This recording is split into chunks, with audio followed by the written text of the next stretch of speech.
Tout d'abord, il faut commencer par dire un peu ce que le SIM-DG est.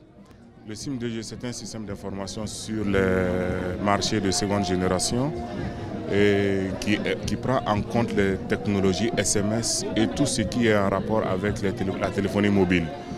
Donc voilà un peu ce que c'est que le SIM-DG. Maintenant, quel est le but que nous recherchons à travers le SIM-DG? Il s'agit d'abord d'améliorer le système de collecte et de traitement des données sur le terrain dans les SIM nationaux, que ce soit le SIM agricole ou le SIM bétail. Il s'agit également de donner un certain nombre d'outils d'aide à la décision aux décideurs politiques pour voir un peu l'évolution et les fluctuations des prix des denrées et des produits animaux sur les différents marchés. Il s'agit également de sécuriser les informations qui sont collectées depuis plusieurs années par ces SIM, mais qui ne sont pas souvent sécurisées, et de les mettre sur un cloud dans un contexte ouvert, accessible et à la population, à la communauté scientifique. Il s'agit aussi de mettre en place un certain nombre d'autres outils tels le modèle prédictif des prix qui permettra aux producteurs et aux consommateurs d'avoir une idée, d'anticiper sur leur façon de faire en connaissant le prix sur 6, 7 et même voire des années. Donc voilà un peu quel peut être l'impact. Donc l'impact sera aussi le changement de comportement au niveau des SIM, parce qu'il ne s'agira plus de travailler avec les supports papier qui étaient très compliqués et dans la saisie et dans la transmission des données des marchés souvent totalement inaccessibles vers les zones urbaines où se trouvent les systèmes d'information eux-mêmes. Donc il s'agit maintenant de faire des collectes avec des tablettes, et collecte de données sur les coordonnées géographiques même de l'enquêteur. Cela va garantir une certaine qualité de l'information qui est collectée.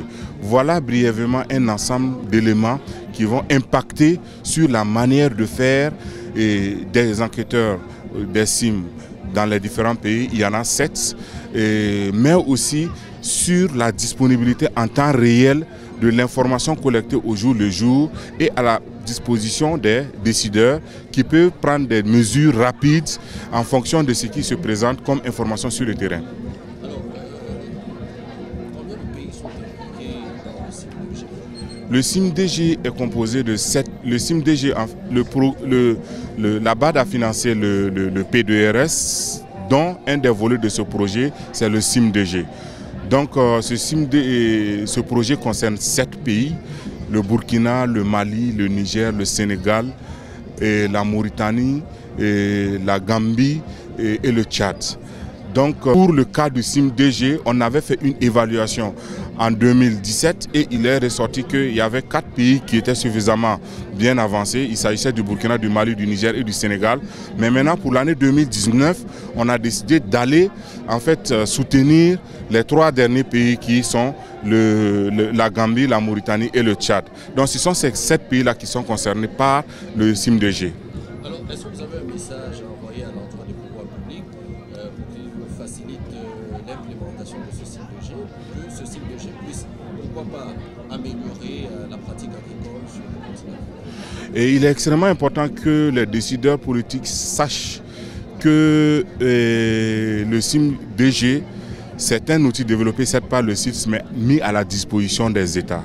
Ces outils appartiennent aux États et seront remis aux différents SIM, que ce soit les SIM A, les SIM B ou les SIM pêche dans certains pays. Donc, il est important que les décideurs politiques essaient de faciliter la collecte de l'information. Nous savons que l'information est un pouvoir. Malheureusement, les informations ne sont pas toujours disponibles au niveau des SIM. Les données ne sont pas toujours remontées.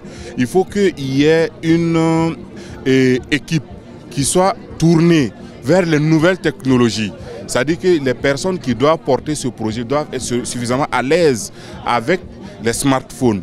Et donc c'est un ensemble. Donc le SIM-DG, ce n'est pas qu'une application Android, mais c'est aussi des sites web. Nous avons déjà développé 7 sites web pour ces pays. Donc les décideurs doivent promouvoir l'ensemble de ces sites web. Nous avons développé également en fait des applications de mobile commerce. Donc nous lançons un appel aux décideurs politiques. C'est-à-dire qu'il faut favoriser au niveau des SIM des États, les collectes de données, la prise en compte des outils, le financement en fait des SIM pour les enquêteurs et élargir la zone de collecte de données parce qu'en fait on a remarqué que dans plusieurs pays, ce n'est pas tous les marchés qui sont couverts. Élargir cette zone, faire intervenir d'autres bailleurs pour couvrir en fait l'ensemble des zones de l'ensemble des pays. Et essayer de trouver les moyens pour le renouvellement du matériel qui sera mis. Cette année, le SIM-DG met à la disposition de tous les SIM près de 200 smartphones, près de 100 ordinateurs.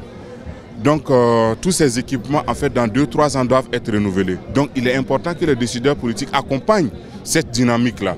Donc voilà un peu ce qu'on voulait dire dans le sens. Mais aussi, il faut faciliter les questions d'accès à l'Internet. Parce que le SIM-DG sera très intéressant quand en fait l'Internet est rapide.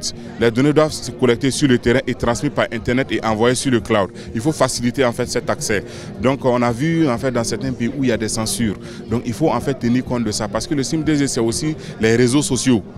C'est les sites web, c'est les réseaux sociaux, c'est le modèle prédictif des prix, c'est le web mapping. Donc la possibilité de représenter sur fond cartographique les données qui sont collectées par les enquêteurs. C'est l'ensemble de ces informations qui font le SIM-DG et tous les pays. Et tous les SIM dans les 7 pays disposeront de l'ensemble de ces outils. Et des gens seront formés pour pouvoir tenir et prendre en charge ces outils. Donc le SIM va devoir entre-temps se mettre en retrait pour permettre la prise en charge de ces outils sur le plan technique par les pays. Donc voilà sur les questions sur lesquelles nous interpellons un peu les décisions politiques pour que ça soit un succès.